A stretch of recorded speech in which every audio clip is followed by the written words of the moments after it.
नमस्कार। आज हम लीगल वर्ड्स में देखेंगे। पहला वर्ड है लियन। लियन को हिंदी में कहते हैं धारणाधिकार।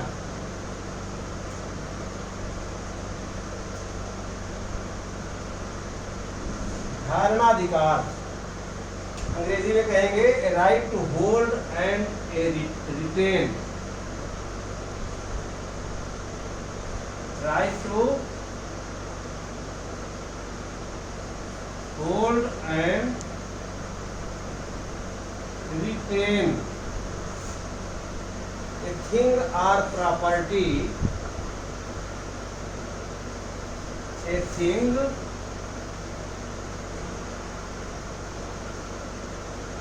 or property against other.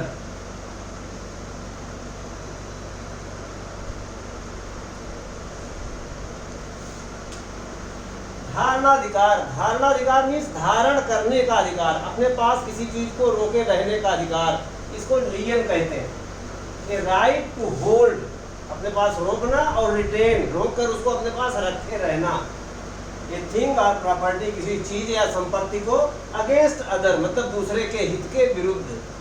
तो ये एक ऐसा अधिकार होता है जो माल विक्रय अधिनियम में असंदत्त विक्रेता के पास होता है, या बेलमेंट या प्लेज के कॉन्ट्रैक्ट में आप देखेंगे जो गिरवीग्राही है, जो उपनिहिती है। मान लीजिए आपने किसी से घड़ी रिपेयर करवाई, घड़ी रिपेयर कराने की जो चार्ज है, जो उसकी मेहनत है, जब तक हम नहीं दे देंगे, वह घड़ी साज, घड़ी रिपेयर करने वाला व्यक्ति उस घड़ी पर अपना लियन रखता है। वह घड़ी हमको देने से मना कर सकता है। इसी प्रकार कोई भी चीज़, चाहे वो मोटरसाइकिल हो, चाहे वो कार हो, चाहे वो ड्राई क्लीनिंग के लिए कपड़े हो, जब तक हम उसका उचित चार्ज नहीं देते तब तक वह उस पर अपना लियन रखता है। इसी प्रकार असंदत्त विक्रेता या अनपेड सेलर में आप देखेंगे माल विक्रय अधिनियम में धारा 46 अधिकार बताती है कौन कौन से अधिकार है असंदत्त विक्रेता के। धारा 47 में राइट टू लियन है। राइट टू लियन है धारणाधिकार। अगर असंदत्त विक्रेता, अनपेड सेलर, जिसको कि माल बेच दिया है लेकिन पैसा नहीं मिला, माल की कीमत नहीं मिली, और उसको पता लगता है कि क्रेता दिवालिया हो गया है, तो वह उस माल की डिलीवरी यदि नहीं की है तो उस माल को अपने पास रोक लेता है। रोकने का उसको अधिकार होता है। इसको राइट टू लियन कहते हैं, धारणाधिकार। अब आप इसका यूज इसी सेंटेंस में कर सकते हैं। एन अनपेड सेलर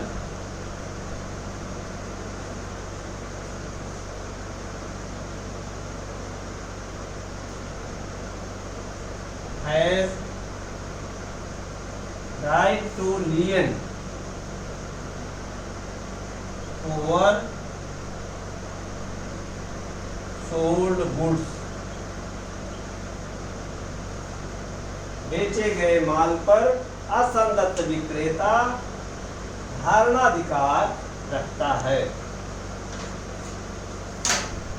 दूसरा यूज कर सकते हैं section 47 of sale of goods act.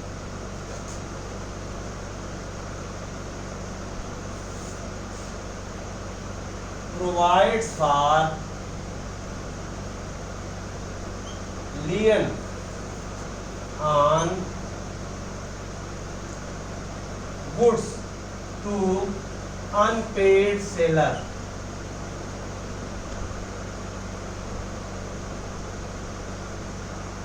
असंदत्त विक्रेता को धारा 47 माल विक्रय अधिनियम की धारणाधिकार प्रदान करती है।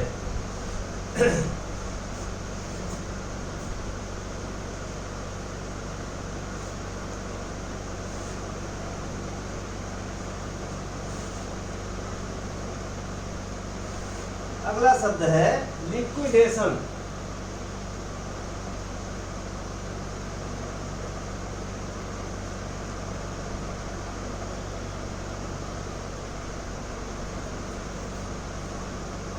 परिसमापन। परिसमापन की प्रक्रिया होती है कंपनी वगैरह के मामले में। लिक्विडेशन होता है जब किसी कंपनी का वाइंडिंग अप होता है, उसका समापन होता है, तो कंपनी के असेट्स का निस्तारण किया जाता है। असेट्स का निस्तारण मीन्स ये देखा जाता है कि कंपनी की कितनी पूंजी है और कंपनी के क्या कर्जे हैं, और उस पूंजी को कंपनी के कर्जों के भुगतान में लगाया जाता है। भुगतान किए जाने के बाद जो पैसा है वो अंशधारकों में बांट दिया जाता है। इस प्रकार कंपनी फिर समाप्त हो जाती है। तो ये जो प्रक्रिया होती है इसको लिक्विडेशन कहते हैं, और लिक्विडेशन के लिए फिर लिक्विडेशन ऑफिसर नियुक्त होता है। इसको इंग्लिश में क्या कहेंगे? To pay of dates.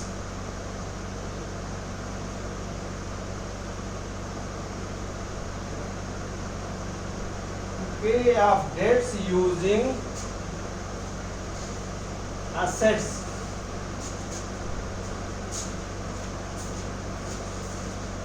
To pay off debts using assets of a company.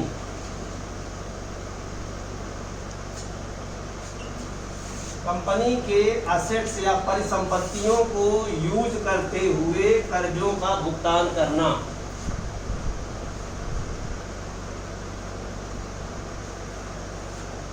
इसका यूज करेंगे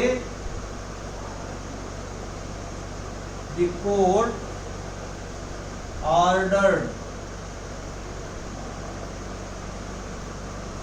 winding up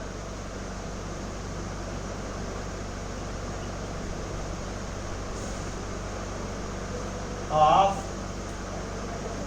company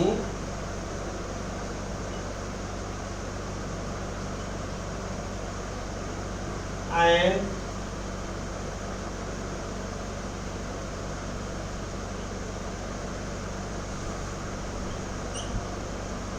liquidation of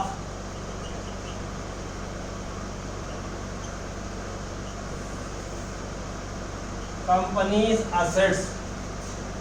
न्यायालय ने कंपनी का समापन किए जाने का आदेश दिया और कंपनी के कर्जों के भुगतान का परिसमापन का आदेश दिया। असेट्स जायदाद का परिसमापन का आदेश दिया।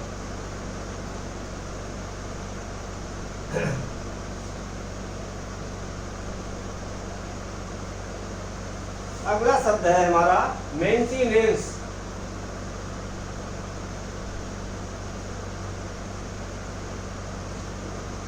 मेंटेनेंस भरण पोषण।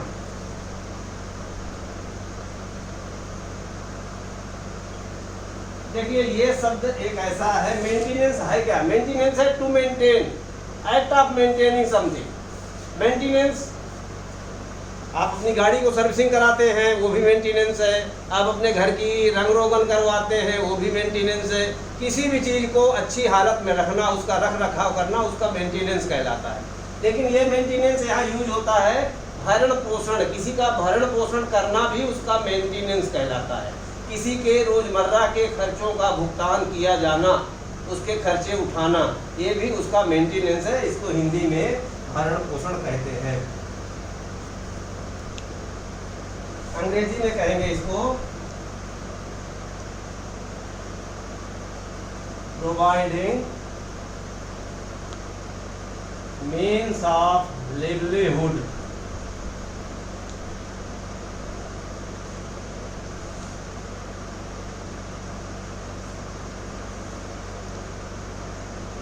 किसी को जीवन यापन के लिए साधन मुहैया कराना, प्रोवाइडिंग मीन्स ऑफ लाइवलीहुड या लिवलीहुड, जो भी माने। हिंदू लॉ में भी Hindu adoption and maintenance act बना हुआ है जिसमें कि भरण पोषण के प्रावधान है हिंदू महिला के लिए, बच्चों के लिए। और इसी प्रकार CRPC क्रिमिनल कोड जो प्रोसीजर कोड है, क्रिमिनल प्रोसीजर कोड 1973, उसमें धारा 125 है जिसमें कि पत्नी, नाबालिग बच्चे और माँ बाप, एजेड पेरेंट्स के भरण पोषण के लिए प्रावधान है। और ये क्रिमिनल प्रोसीजर कोड में धारा इसीलिए गया है कि यदि वो कोई व्यक्ति भरण पोषण में कोई किसी प्रकार की नानुकुर करता है या कोर्ट में याचिका लगाई जाती है, कोर्ट के आदेश के बाद उसको नहीं भरण पोषण प्रोवाइड करता, तो उसको गिरफ्तार करके जेल में डाला जा सकता है, बाध्य किया जा सकता है उसको कि मेंटेनेंस दीजिए। आप इसको इसी में यूज कर सकते हैं। Section 125 of CRPC 1973 provides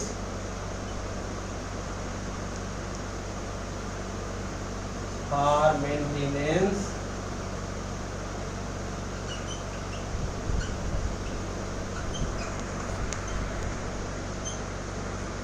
of one's wife, minor children,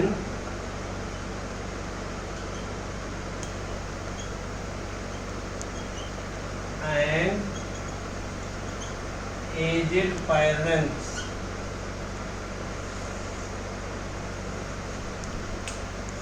criminal procedure code या दंड प्रक्रिया संहिता 1973 की धारा 125 अपनी पत्नी, अपने अवयस्क बच्चों और अपने वृद्ध माता पिता के भरण पोषण का प्रावधान करती है।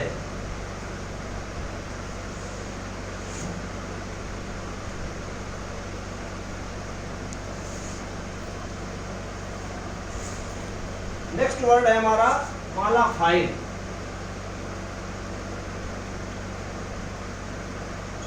इसके पहले हमने देखा था बोनाफाइड। बोनाफाइड का जस्ट अपोजिट है मालाफाइड। बोनाफाइड होता है सद्भाव पूर्वक, मालाफाइड होता है बेईमानी पूर्वक, गलत इरादे से, बद नियति से, बुरी नियत से जब कोई काम किया जाता है तो उसको आप कह सकते हैं कि मालाफाइड इंटेंशन है इसका। इन बैड फेथ,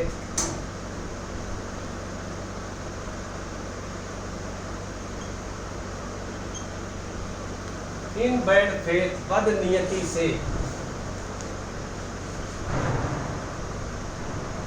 बद नियत या बद नियति से।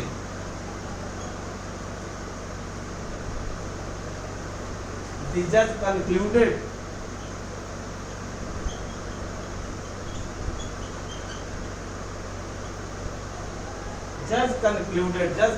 means जज ने निष्कर्ष निकाला या निष्कर्ष रूप यह माना that कि company had acted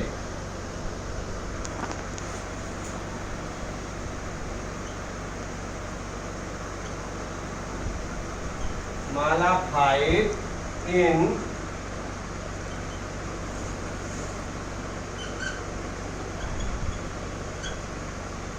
concealing information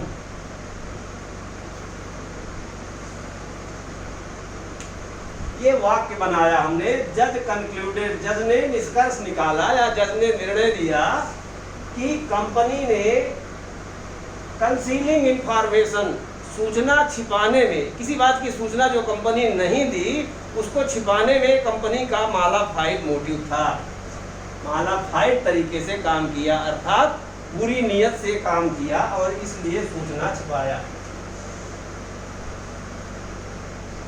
दूसरा सेंटेंस बना सकते हैं इसमें, he had malified motive,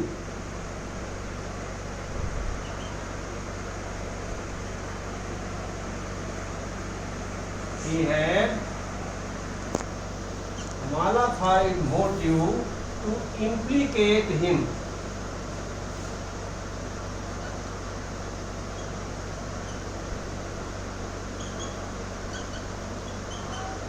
in conspiracy,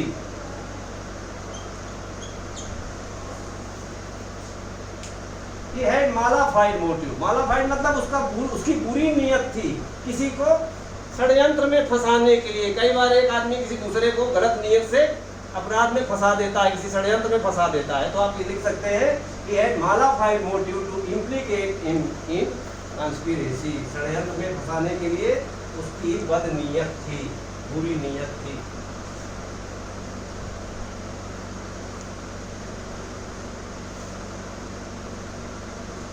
मालफिजेंस,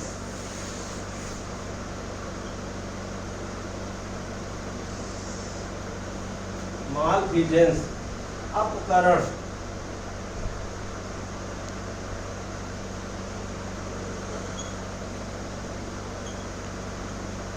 दुराचार, गलत आचरण, एन एक्ट अगेंस्ट लॉ।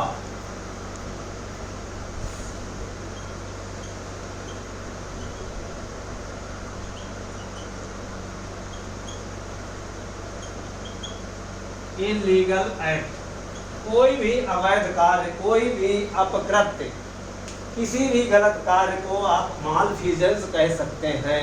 अब ये तीन वर्ड होते हैं, मालफिजेंस, मिसफिजेंस और नॉन-फिजेंस। ये दोनों वर्ड अभी मैं इसके आगे बताऊंगा। इनमें मामूली से अंतर है। मालफिजेंस होता है कोई भी गलत कार्य, वो टॉर्ट भी हो सकता है, अपराध भी हो सकता है, may be tort, may be crime, ठीक है। मिसफिजेंस होता है वह सही काम को गलत तरीके से करना हो सकता है। काम तो सही कर रहा है लेकिन गलत तरीके से, इलीगल वे से कर दिया, तो वो मिसफिजेंस है। और नॉन फिजेंस होता है जो काम करना है उसको नहीं करना। जैसे चुनाव में धांधली हो रही है, बूथ कैप्चर हो रहा है और पोलिंग ऑफिसर या पुलिस अधिकारी जो वहाँ खड़ा है वो अपनी ड्यूटी नहीं कर रहा उसको रोकने की, तो वह नॉन फिजेंस है। वोट तो डल रही है, सही काम हो रहा है, लेकिन गलत तरीके से डलवाई जा रही है, वो मिसफिजेंस हो जाएगा। इसका सेंटेंस बना लो। The court awarded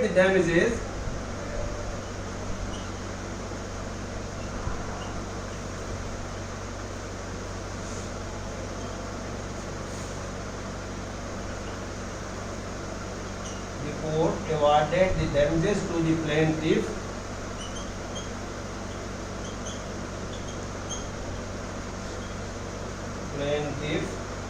for the malfeasance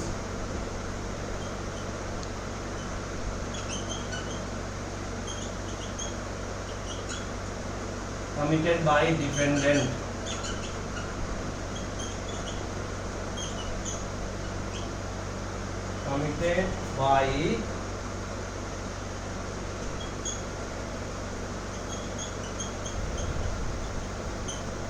प्रतिवादी द्वारा किए गए मालफिजेंस के लिए न्यायालय ने वादी को डैमेजेस या नुकसानी अवार्ड किया। ठीक।